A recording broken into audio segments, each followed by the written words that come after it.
We are starting a coffee roastery, and we have no idea what we are doing. Yeah, hang on a sec. Maybe we do that one more time. Yeah. Why are we doing this? Yeah, well, that's a bit of a journey, to be honest, and we want to bring you guys on that journey. Today, we're going to talk about what we're learning, how we're going to try and build the business, the tensions that go along with that, and maybe even some of the tensions that come along with working with your spouse. Is that a tension? Do you think that's a tension? I love working with you, though. I love working with you too. Yes. But in all seriousness, we have never done anything like this before. We don't know what we're doing. So really, why are we doing this? Will you share that? Yeah, so we had never had the intention of doing this. You know, we love making videos. We love the coffee stuff that we get to review on here. And really, there's so many roasters out there who are doing this at such a high level. But we started getting asked, you know, if we would consider this by our local friends and family, actually. And really, there are two sides of it. One side is bringing that world-class coffee experience to our immediate local area. And the second side is helping our friends and neighbors experience that coffee in a way that the light bulb goes on for them. And anytime we see that light bulb and somebody has learned something new about the coffee process or experienced something different in the cup or realized something different about the people who are actually making and growing the coffee, we just really like that experience. We think coffee gets better when you get it, when you understand the coffee world a little bit more and connecting people to their cup of coffee, connecting people to their community, and hopefully connecting people to the world, because we actually think that better coffee makes for a better world. So we are trying to figure out how to give this experience to our friends, family, and local community. So what would you like to hear about, first of all? And where do we start? We start with our experience, and we have none.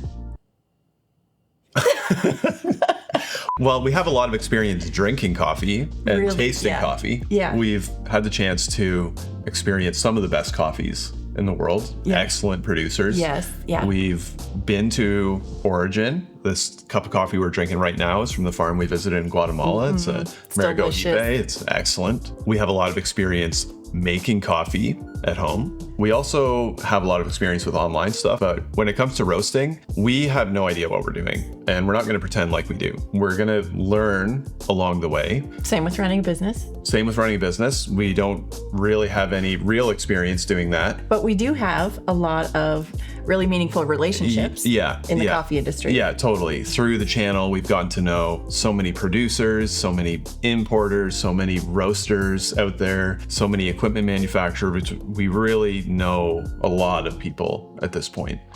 There's some great people out there doing great stuff that we get to learn from. Yeah, and we really have a lot to learn from a lot of those people. So here's what we've done so far. You know, we've gotten a couple samples from some importers. I borrowed green samples. Yep. I borrowed a Café Logic Nano from my dude James at Mark IV in Aurelia. Shout out, he's doing great work. Also Tanner from Portable Coffee. I know that's French, I'm butchering that pronunciation, but Tanner's a great follow. He gave me some lessons on using the Café Logic. We did the samples, they turned out great. And I'm a bit of a deep diver, so you know, I kind of do like a lot of research before getting into that stuff. So of course we've been doing all of that as well. We've done a little bit on the branding front as well, so that has kind of been fun. And just recently, we actually hosted a pop-up. Well, kind of a pop-up. Well, a test run. Yeah, it was more just like inviting our friends over and serving them coffee. A lot of them. At the same time. Yeah. It was fun. It was a lot of fun. And we learned a lot when we did that. And as we're kind of going along this journey, we actually plan to fail a lot and learn a lot. And we did, even just doing all those things. We learned a ton, and we've started identifying some of the hills that we have to climb as we're kind of building this thing. So maybe we should start with those. What are they from your perspective? Well, we need a business plan, and we have no idea how to make one. Yeah, this is really interesting. Is this a marriage thing, or is this a business plan thing? I think it's both, because I need a plan. I need to make a plan. This is a bit of a difference of how we approach these types of things. We absolutely need a business plan. I tend to start with the big end goal, kind of way out there in the future, and talking and thinking about what that could look like without any real idea of how to get to that thing. And you take a little bit of a different approach. Well, I want to make the path to get there. Yeah. Now, I realize it may not be a straight path. It may be meandering and we need iterations of it. Yep. But you need money to run a business. Yes. And cash flow. Yes, cash flow is a big challenge. I would like to not go bankrupt. Yeah, of course. Well. So that's something that we are learning. Thank you to Lauren for setting me up with some resources. We have, in our township, we have some resources available, and a friend gave me a lot of business development tools. Yep. So Yep, that was very helpful. Yeah, so I'm using AI to actually build a few iterations of business plans for a 1-year and a 3-year business plan. And I'm learning how to manage the cash flow and financial side of things. Yep. But it's a big monster to me. Yep. And to do this well, we don't just want to do something that is, we scrape off the floor and figure out, let's just get whatever coffee we can find in and throw it in a bag and get it out the door. It's like, we want to do this very well. We have high expectations for ourselves and the coffee that we drink. Even coffee itself has like doubled in price to buy the green coffee in the last several years. So that in itself is a big challenge. Yeah, and part of the business plan, we want to have transparency in everything that we do, but especially in the process of getting the green beans from seed to, in our coffee roaster. We want transparency there. Yep. We are trying to identify our values and what we're bringing to how we build this business, and that includes sustainability, and we're looking at the options for doing this as sustainably as we can. Yep. We found a great Canadian company that creates compostable cups, and we were excited to find them. Shout out to Soil. And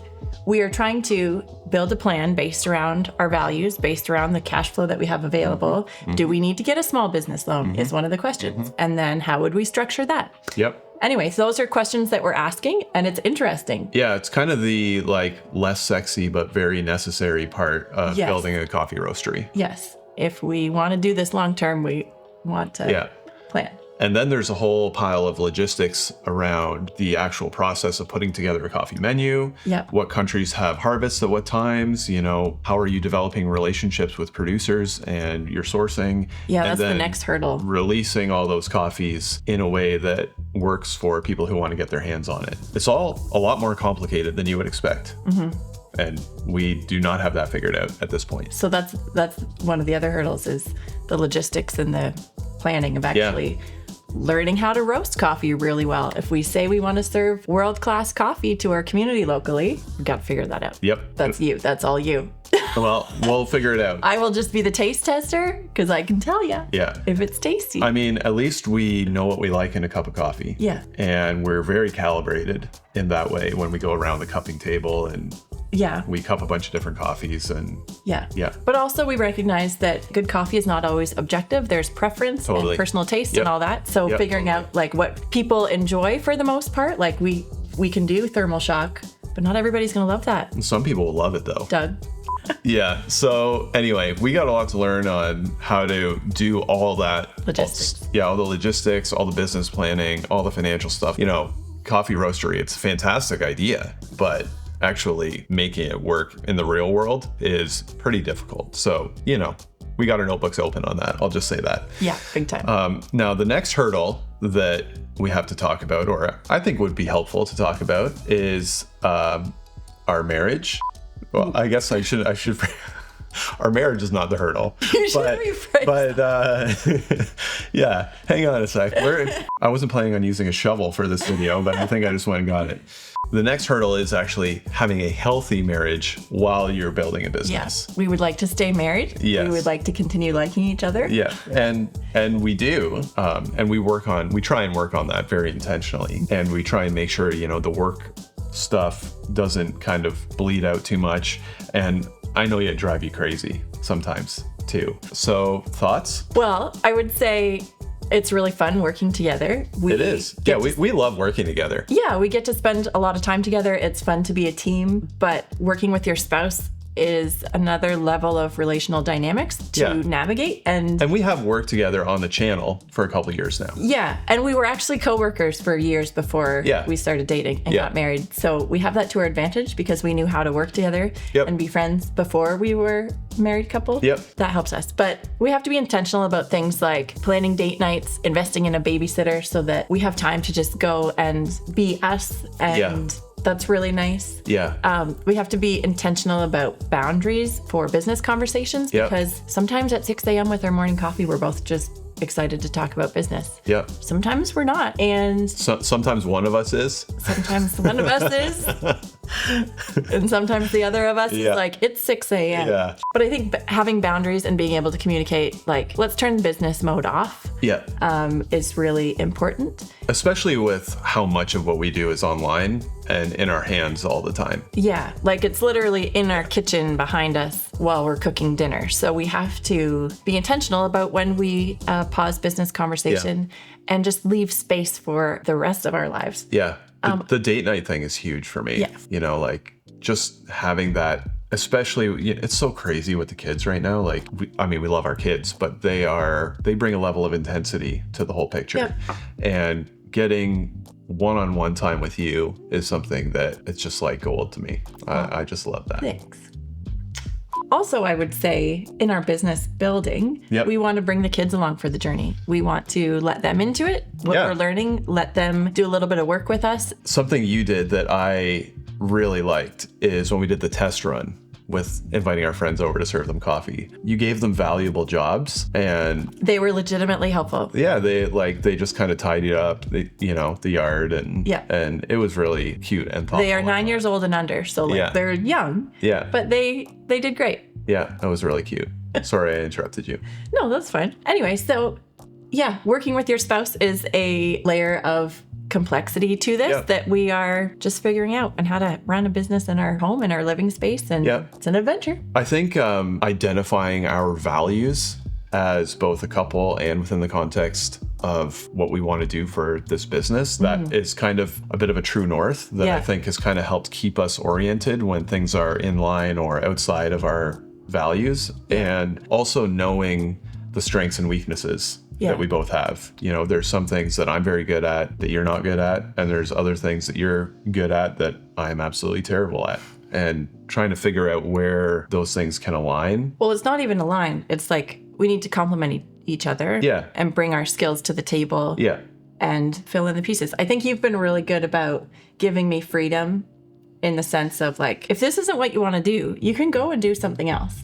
Like, don't feel obligated to be engaged like this. Like, we can hire some of the things that I do out, but I want to be engaged, and I want this to be a team effort. And now, especially with starting a roastery and a pop-up cafe, I'm all in.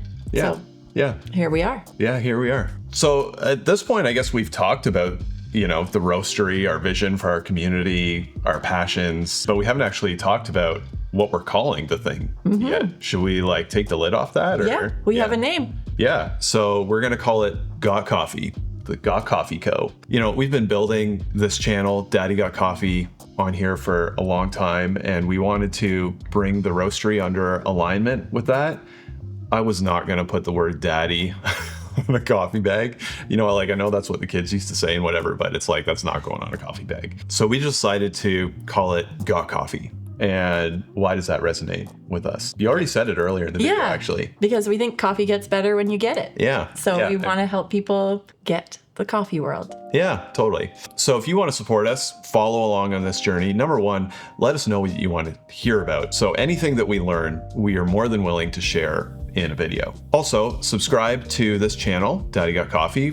That's where we're going to be sharing the largest body of all this stuff. But what you can do is you can go on Instagram and follow gotcoffee.co. That's going to be the page for all the roasting and pop-up cafes and stuff that we do. We should say it won't be available around the world. It's going to be available locally at first. This is a local thing that really we want to do locally. So, we're not going to be selling coffee worldwide online.